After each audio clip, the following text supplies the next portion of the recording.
प्रधानमंत्री श्री नरेंद्र मोदी ने दिनांक सितंबर 25, 2017 को भारतीय जनता पार्टी की कार्यकारिणी सभा में अपने समापन भाषण में एक बहुत ही गंभीर बात कही थी।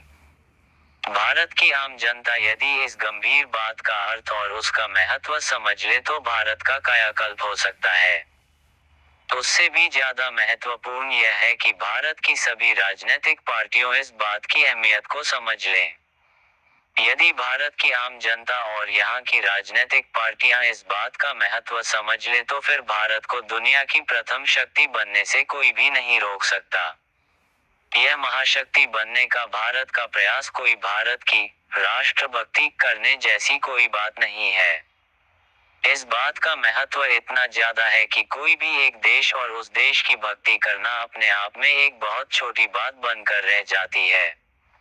यह भारत को सशक्त बनाने का प्रयास मानव जाति की भलाई के लिए है। यह लक्ष्य प्राप्त करने का प्रयास एक तरह से भारत का मानव जाति के प्रति उसके एक दायित्व का बोध है। यह एक बहुत बड़ी आध्यात्मिक जिम्मेदारी का सवाल है। यह कोई राष्ट्रीय अहंकार का भी प्रदर्शन नहीं है। प्रधानमंत्री नरेंद्र मोदी ने कहा था कि कांग्रेस के लिए सत्ता उपभोग का साधन था और इसीलिए वह यह नहीं समझ पा रही है कि विपक्ष की भूमिका क्या है। आलोचना के लिए कोई मुद्दा न हो तो कठोर शब्दों से उसकी भरपाई नहीं की जा सकती। मोदी के ये शब्द की सत्ता एक उपभोग का साधन नहीं है सुनने के लिए समझदार भारतीय न जाने कितने समय से इंतजार कर रहे थे। लोग इंतजार कर रहे थे कि कोई ऐसा बड़ा आदमी में आए, कोई मंत्री, प्रधानमंत्री, राष्ट्रपति इस देश में आए जो यह कहे कि सत्ता एक उपभोग का साधन नहीं है। इंतजार था कि कोई यह कहे कि सत्ता केवल एक साधन है किन्हीं उच्च लक्ष्यों को प्राप्त करने का। यह कहना भी शायद गलत होगा कि इस देश के केवल समझदार लोग ही इसका इंतजार कर रहे थे। भारत के सभी लोग जो सरल हृदय हैं, ईमानदार हैं, जो भ्रष्टाचार मुक्त भारत चाहते हैं, सामाजिक शांति और सौहार्द चाहते हैं, आर्थिक न्याय चाहते हैं, एक सर्वव्यापी परम शक्ति या परमात्मा में विश्वास और श्रद्धा रखते हैं, वे सभी इस बात का इंतजार करते रहे थे। वे इंतजार कर रहे थे कि इस देश का नेतृत्व कभी तो यह समझे और स्वीकारे कि सत्ता उपभोग का जरिया मात्र नहीं है बल्कि यह तो एक साधन मात्र है कुछ बेहतर लक्ष्यों को हासिल करने का। यानी बेहतर लक्ष्य मानव जाति के लिए। इसका क्या मतलब है कि सत्ता एक उपभोग की वस्तु नहीं है बल्कि एक साधन है। इसका मतलब है कि हम राजनीति का उद्देश्य बदलें। भारत में आज राजनीति एक दिशा विहीन और उद्देश्य रहित व्यवसाय बना हुआ है। आज राजनीति में ऐसे लोग आते हैं जिनके सामने अपने जीवन का कोई उद्देश्य नहीं है। ऐसे लोगों का अपना व्यक्तिगत आंतरिक जीवन अव्यवस्थित होता है। ये नेता किन्हीं आंतरिक प्रेरणाओं को पूरा करने के लिए राजनीति में प्रवेश ही करते हैं। न ही वे समाज को बदलने का लक्ष्य लेकर राजनीति में आते हैं। उनके जीवन में मानव जाति को किन्हीं उच्चतर लक्ष्यों की तरफ ले जाने का कोई राजनीतिक कार्यक्रम नहीं होता। आज के अधिकांश राजनीतिक नेता बहुत निम्न स्तर का जीवन जीते हैं। उन्हें अपने मनोवैज्ञानिक भावों को विश्लेषण करने और उन भावों को सही दिशा में मोड़ देने का न तो समय होता है और न ही उनकी इच्छा होती है। ऐसे में राजनीति एक बहुत घटिया स्तर का व्यवसाय बन गई है। यह उनकी पार्श्विक प्रवृत्तियों को संतुष्ट करने का एक साधन मात्र बनकर रह गई है। क्योंकि राजनीति का सीधा संबंध सत्ता और शक्ति से होता है इसलिए निम्न मनोवृत्ति के लोग ही राजनीति में आते हैं।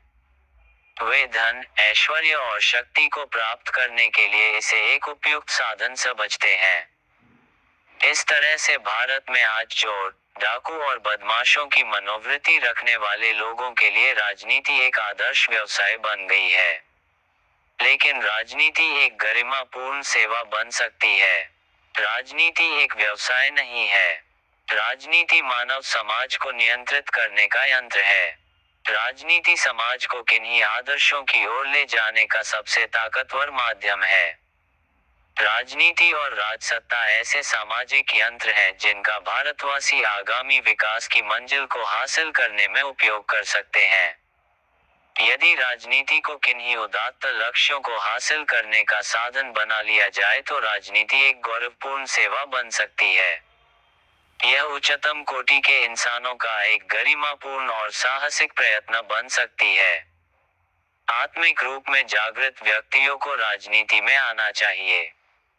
राजनीति को एक घिनौने व्यवसाय की श्रेणी से निकालकर मानव विकास के एक यंत्र के रूप में स्थापित करने के लिए यह जरूरी है कि भारत में राजनीति में पूर्ण परिवर्तन लाया जाए।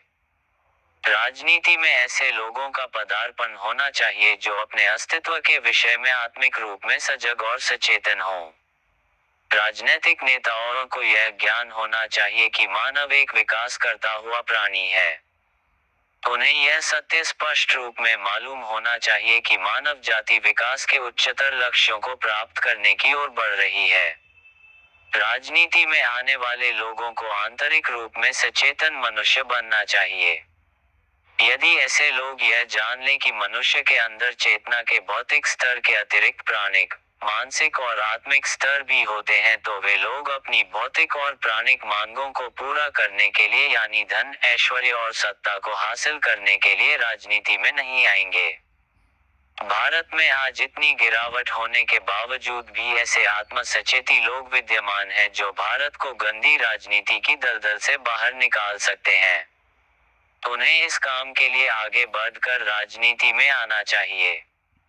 हमारे नेताओं को यह ज्ञान होना चाहिए कि राजनीति का उपयोग केवल मनुष्य जाति की अगली मंजिल यानी ऊंची चेतना के लोगों का समाज स्थापित करने में होना चाहिए। पृथ्वी पर जीवन के उद्भव और उसके बाद कीड़े मकोड़ों से लेकर पशुओं तक और पशुओं से लेकर इंसानों तक की विकास यात्रा एक बहुत ही मनोरम गाथा है। यह जीवन की एक कुछ यात्रा के समान है। जीवन का विकास इंसान पर पहुंचकर रुक नहीं गया है। यह विकास आगे भी जारी रहेगा।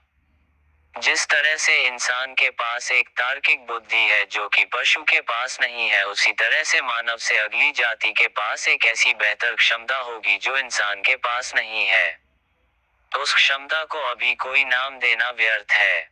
अधिकांश लोग उस क्षमता के बारे में अभी कल्पना नहीं कर सकते। ऐसा नहीं है कि अभी तक वह क्षमता किसी इंसान ने हासिल न की हो। मानव इतिहास में बहुत से व्यक्तियों ने वह क्षमता हासिल की है। ईसा मसीह, महात्मा बुद्ध, श्री कृष्णा, निजामुद्दीन औलिया, मीराबाई, फरीदुद्दीन गंज सिक्कर, रामकृष्ण परमहंस, विवेकानंद, श्री अरविंद आदि बहुत सारे व्यक्तियों ने उस बेहतर क्षमता को प्राप्त किया है। लेकिन फिर भी अधिकांश मानव जाति उस क्षमता से अनभिज्ञ ही है। इसके बावजूद भी मानव जाति जाने अनजाने में उसी बेहतर क्षमता को प्राप्त करने के लक्ष्य की ओर अग्रसर है। हमें राजनीति से बचना नहीं चाहिए बल्कि इसका उपयोग इस क्षमता से लैस लोगों के समाज की भारत में स्थापना करने में करना चाहिए। प्रधानमंत्री श्री नरेंद्र मोदी ने दिनांक सितंबर 25, 2017 को भारतीय जनता पार्टी की कार्यकारिणी सभा में अपने